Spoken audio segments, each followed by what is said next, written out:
महाभारत का 18वां दिन। युद्ध लगभग समाप्त होने को था। दुर्योधन जीवन और मृत्यु के अधर में झूल रहा था। तभी उसके सामने एक योद्धा रक्त रंजित जो रक्त से सना हुआ था, वह हाथ में एक शीश लेकर और पहुँचता है। कहता है कि मित्र, मैंने तुम्हारा बदला ले लिया। मैंने पांडवों को मार दिया। मैंने समस्त पांडवों का विनाश कर दिया। कैसी भी बड़ी मुश्किल से दुर्योधन जब अपने नेत्र खोलता है और उसके हाथ में जो शीश रहता है उसको जब देखता है तो दुर्योधन कांप उठता है। ऐसी कौन सी घटना हुई थी कि दुर्योधन जैसा पापी भी उसको देखकर कंपित हो गया। फिर दुर्योधन कहता है कि हे दुष्ट, मेरे मृत्यु का कारण पांडव नहीं है, मेरे मृत्यु का कारण तुम हो। मैं जो मर रहा हूँ, दुनिया यह समझेगी कि मुझे पांडवों ने मारा है, परंतु यह सत्य नहीं है। मैं तुम्हारी वजह से मर रहा हूँ। तुमने तो मेरे कुल का ही विनाश कर दिया। ऐसा कहते हुए दुर्योधन अपने अंतिम सांस ले लेता है। तो कौन था वह योद्धा? जी हाँ, अश्वत्थामा। अश्वत्थामा जो कि दुर्योधन का परम मित्र था, जो कि भगवान शिव का अंश माना जाता था। तो चलिए शुरू से शुरू करते हैं अश्वत्थामा की कहानी। उससे पहले यदि आप हमारे चैनल पे नए हैं तो प्लीज़ चैनल सब्सक्राइब कर लीजिए, बेल आइकन प्रेस कर दीजिए और एक प्यारा सा लाइक कर दीजिए। चलिए जानते हैं। गुरु द्रोणाचार्य के विवाह के बहुत साल के बाद भी जब उन्हें कोई संतान नहीं हुई, तब वह भगवान शंकर की तपस्या में चले गए। कई वर्ष की तपस्या के बाद जब महादेव ने उन्हें दर्शन दिया, तब उन्होंने उनसे वरदान मांगा कि हे महादेव, मुझे आपके समान ही पुत्र की प्राप्ति हो। भगवान शंकर ने उन्हें तथास्तु कहा और कुछ समय के बाद गुरु द्रोणाचार्य और उनकी पत्नी के गर्भ से एक पुत्र की प्राप्ति हुई। परंतु कुछ अनोखी घटना घटी जब वह बालक पृथ्वी पर आया। बालक रोया नहीं, उसके मुख से रोने की कोई आवाज़ नहीं आई। उसके मुख से घोड़े की हिनहिनाने की इतनी तीव्र आवाज़ आई कि समस्त पृथ्वी और आकाश सब कंपित हो गए। सब आश्चर्य में थे कि ऐसा क्या हुआ। इसके कारण जो उसके मुख से घोड़े की आवाज़ आई थी, इसके कारण उसका नाम पड़ा था अश्वत्थामा। अश्वत्थामा का अर्थ भी यही होता है कि जो घोड़े की तरह गूंजता है। शिव पुराण के अनुसार अश्वत्थामा स्वयं भगवान शिव का ही रूप है, इसलिए उसके सिर पर मणि है, जिसे भगवान शिव की तीसरी आंख के रूप में देखा जाता था। उस मणि के कारण अश्वत्थामा को वरदान मिला हुआ था कि कोई भी हथियार, बीमारी, भूख, प्यास उसे मार नहीं सकेगा। एक तरह से उसे अमरता का वरदान प्राप्त हुआ था। गुरु द्रोणाचार्य समझ चुके थे कि उनका पुत्र एक शक्तिशाली योद्धा बनेगा। शायद इसलिए उन्होंने उसे सभी वह ज्ञान दिए जो उनके पास था। परंतु उन्हें यह नहीं पता था कि महाभारत का यह सबसे क्रूर योद्धा बनने वाला है। कई लोगों का मानना है कि गुरु द्रोणाचार्य ने अर्जुन को ही सिर्फ ब्रह्मास्त्र की शिक्षा दी थी, परंतु यह सत्य नहीं है। गुरु द्रोणाचार्य ने अपने पुत्र अश्वत्थामा को भी ब्रह्मास्त्र की शिक्षा दी थी, जिसका परिणाम महाभारत के अंत में दिखता है। भगवान शिव का अंश होने के कारण अश्वत्थामा की भावनाएं बहुत तीव्र थीं। चूँकि उसका बचपन जो था वह सब अभाव से ही गुजरता जा रहा था। कहते हैं कि अश्वत्थामा को बचपन में दूध तक पीने को नहीं प्राप्त होता था। उसकी माँ जब वह दूध का जिद करता था तो उसकी माँ आटे में जल घोलकर और उसे सफ़ेद पानी जो निकलता था वह उसे देती थी दूध बताकर। ऐसी कुछ स्थिति रही थी अश्वत्थामा की। परंतु समय बदला और द्रोणाचार्य को कुरु वंश के जो राजकुमार थे, पांडु और कौरव, जो पांडु पुत्र थे और कौरव थे, उन्हें शिक्षा देने का कार्यभार मिल जाता है और धीरे धीरे द्रोणाचार्य की स्थिति बदलने लगती है। परंतु यहाँ पर भी कुछ ऐसा होता है जो अश्वत्थामा सह नहीं पाता है।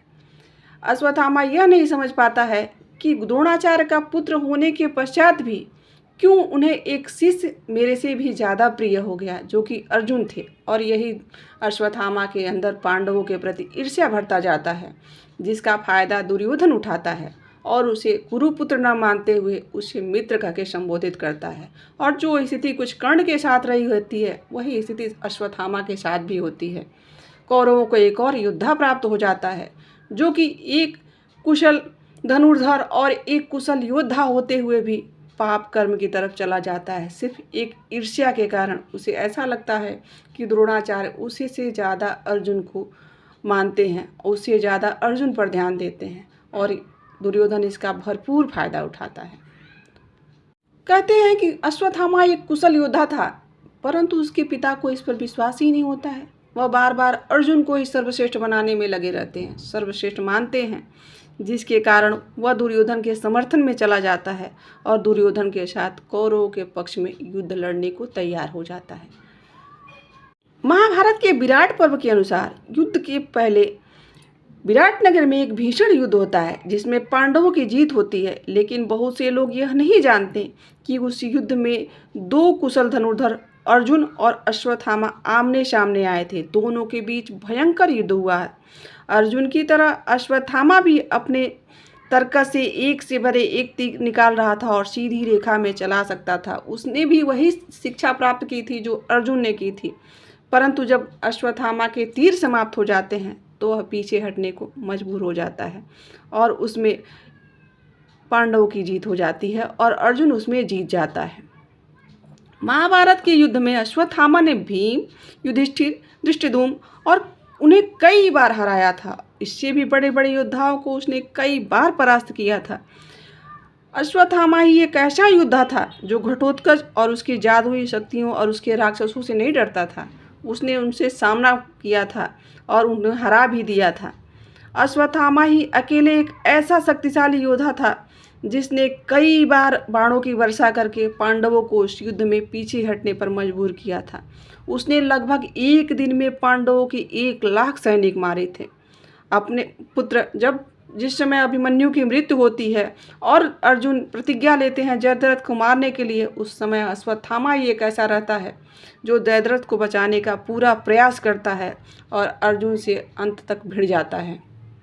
महाभारत के युद्ध के 14वें दिन अश्वत्थामा ने एक ऐसा बाण चलाया जिसे नारायण अस्त्र कहा जाता है, जो कि एक ही बार में सभी कुशल योद्धाओं को मार सकता था।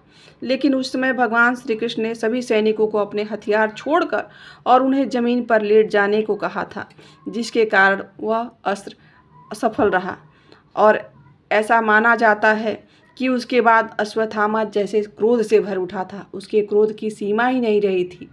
उसने यह सोचा कि जब श्री कृष्ण छल कर सकते हैं तो मैं क्यों नहीं कर सकता हूँ, क्यों सारे नियम हमारे लिए हैं।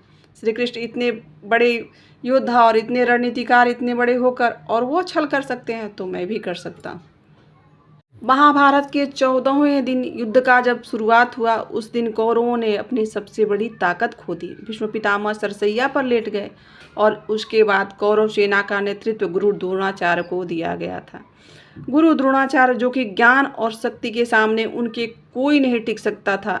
इतने बड़े ज्ञानी और धनुर्धर और पराक्रमी वीर थे, उन्हें हराना संभव नहीं था। इसलिए भगवान श्री कृष्ण ने उन्हें निहत्था करने के लिए एक छल किया और उन्होंने छल से धृष्टद्युम्न के द्वारा गुरु द्रोणाचार्य को मरवा दिया गया, जिन्हें गुरु द्रोणाचार्य को यह बताया गया कि आपका पुत्र अश्वत्थामा मारा गया, जिसके कारण अश्वत्थामा बहुत आहत हुआ और उसने अपने आपा खो दिया और वह दुख और क्रोध से इतना भर चुका था कि उसे सामने कुछ भी दिखाई नहीं दे रहा था।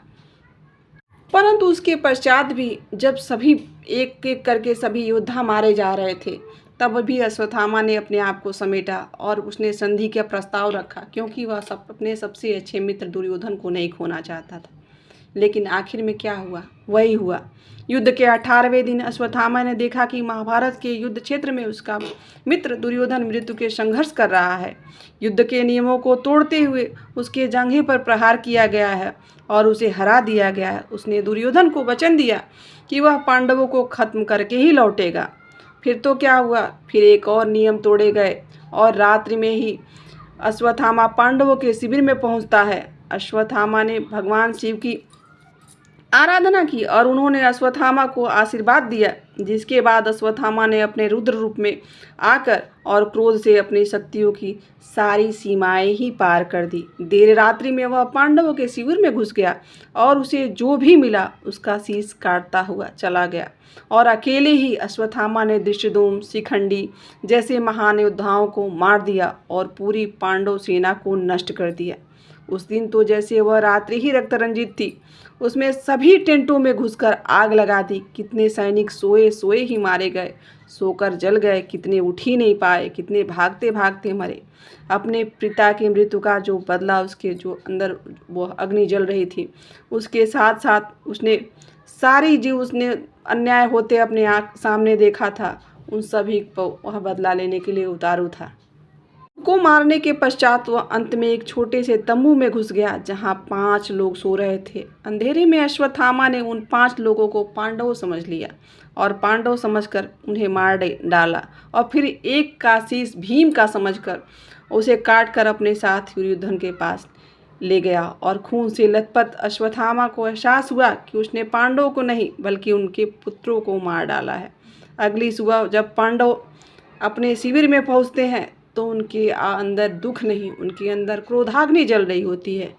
और वह ऐसा परिदृश्य देखकर, जो शिविरों की हालत थी वह देखकर सारे पांडव कांप उठते हैं। उनके क्रोध की सीमा ही नहीं रहती है, यहाँ तक कि भगवान श्री कृष्ण भी अपने क्रोध को रोक नहीं पाते हैं। उससे पहले जब वह शीश को लेकर दुर्योधन के पास पहुंचता है तो दुर्योधन के अंतिम शब्द यही रहते हैं। जब वह उस शीश को देखता है तो वह कांप उठता है और वह कहता है कि मैंने पांडवों को मारने के लिए कहा था, उनके पुत्रों को नहीं। तुमने इतना बड़ा पाप कर दिया, तुम इतने क्रूर कब से हो गए, तुमने तो हमारे वंश का ही विनाश कर दिया। यह कहते हुए जब दुर्योधन उसके सामने ही मर जाता है, तब अश्वत्थामा ग्लानि और शोक से भर जाता है और उसे समझ नहीं आता है कि उसने क्या कर दिया। इधर जब पांडवों को ऐसी दशा अपने शिविर की दिखाई देती है तो उनके अंदर जैसे क्रोध की अग्नि भर जाती है और वह उस अग्नि से अश्वत्थामा को नष्ट कर देना चाहते थे, लेकिन उसे वरदान के कारण अश्वत्थामा को कोई हरा नहीं सकता था।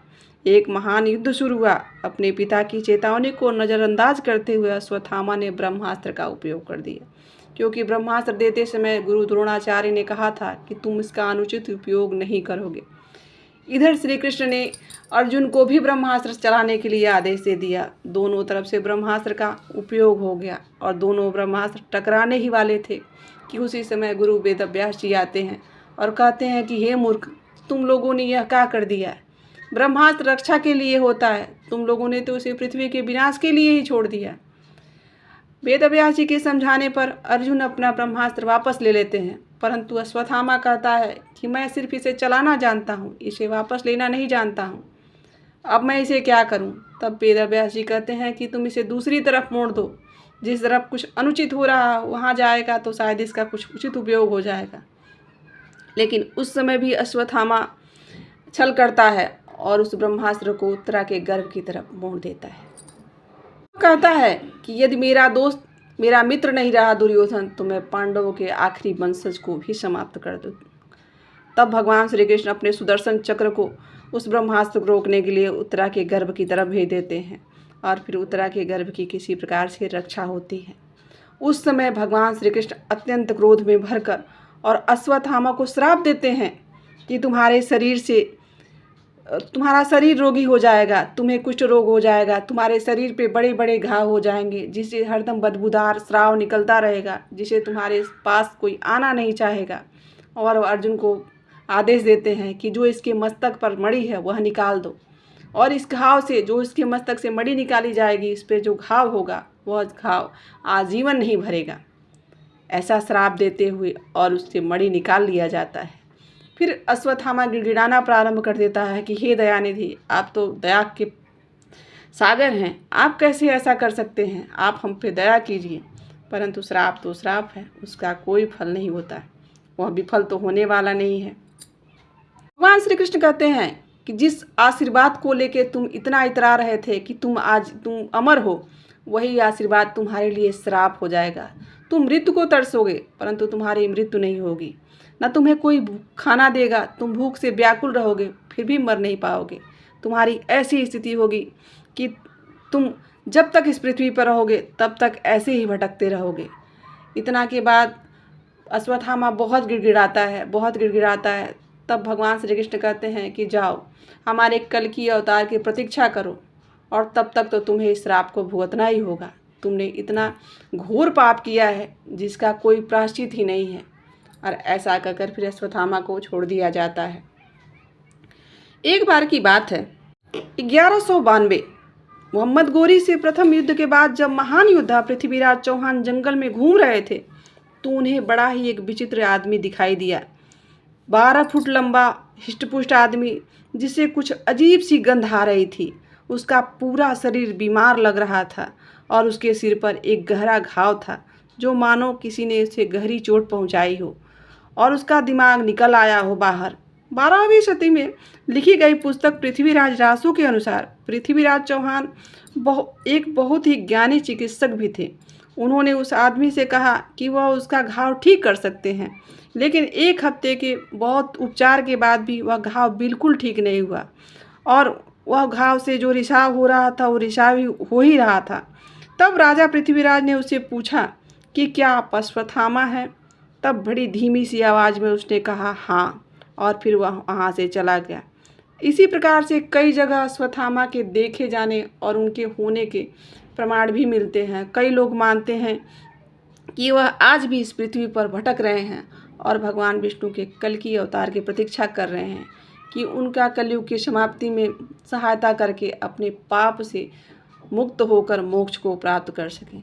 तो दोस्तों, यह थी अश्वत्थामा की कहानी। अगर कहीं त्रुटि रह गई हो तो आप हमें मार्गदर्शित करिए और यहाँ तक बने रहने के लिए आप सभी का बहुत बहुत धन्यवाद दोस्तों। मिलते हैं किसी और कथा और कहानी के साथ। यदि आपको मेरी कहानी अच्छी लगी तो हमारे चैनल से अवश्य जुड़िए और अपना सुझाव हमें अवश्य भेजें। जय श्री कृष्णा, राधे राधे।